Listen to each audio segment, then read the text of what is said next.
New York Forum Africa 2013, dernier acte ce dimanche 16 juin avec la cérémonie de clôture de cet espace de réflexion dédié au développement de l'Afrique. Pendant 3 jours, près de 700 participants, parmi lesquels des prix Nobel, des sommités de l'économie et des finances et des chefs d'État, ont mené des débats intenses et fructueux sur les conditions de l'émergence de l'Afrique, un continent qui dispose d'immenses ressources naturelles et qui connaît une croissance soutenue dans un contexte de crise internationale.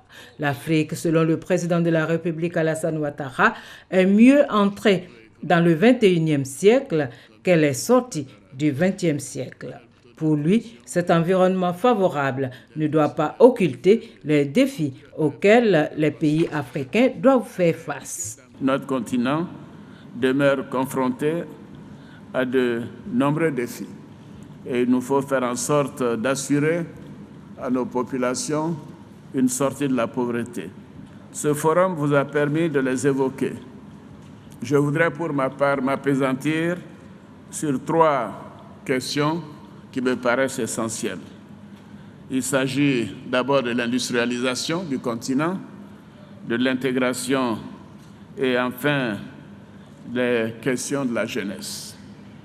La croissance africaine reste encore tributaire du poids des matières premières. Nous devons aller vers l'industrialisation. Et s'il manque quelque chose à notre continent, c'est la transformation de nos matières premières. Car il est essentiel de faire de la valeur ajoutée sur nos matières premières.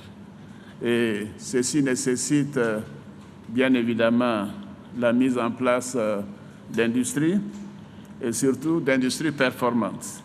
L'Afrique est un marché en pleine croissance et nous devons faire en sorte de multiplier les échanges entre nos pays. Et d'ailleurs, voyez l'expansion de l'Europe. Ensuite, l'expansion en Asie. L'expansion dans ces continents est partie d'abord du commerce à l'intérieur de leur zone. Donc, nous devons travailler à l'intégration régionale. Et ceci est indispensable car le potentiel de croissance est là. Et les potentialités, les opportunités sont nombreuses. L'intégration régionale nous permettra de lutter efficacement également contre les nouvelles menaces qui, malheureusement, hypothèquent nos efforts de développement. L'Afrique devra compter 2 milliards d'habitants en 2050, dont une importante population de jeunes, avec ses impatiences et son désir de modernité. Si la jeunesse est un atout économique majeur, elle peut vite représenter une bombe sociale face au chômage, à l'insécurité et à l'absence de perspectives et d'opportunités.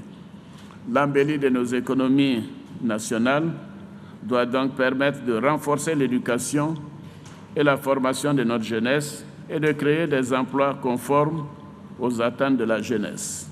Le président de la République du Gabon, Ali Bongo Ondimba, hôte du New York Forum Africa, a relevé pour sa part que tous les indicateurs attestent de la capacité de l'Afrique à emprunter la voie de l'émergence.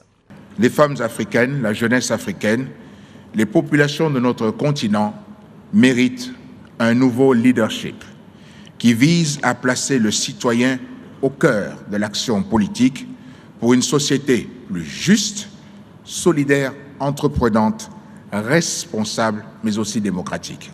Conscient du rôle clé de la jeunesse dans nos stratégies de développement et du taux élevé, malheureusement, de chômage des jeunes en zone CEMAC comme en Afrique, la conférence des chefs d'État réunie en session extraordinaire à Libreville le 14 juin 2013, a décidé de la mise en place d'un fonds de 200 millions de dollars US destiné exclusivement à la création d'emplois jeunes.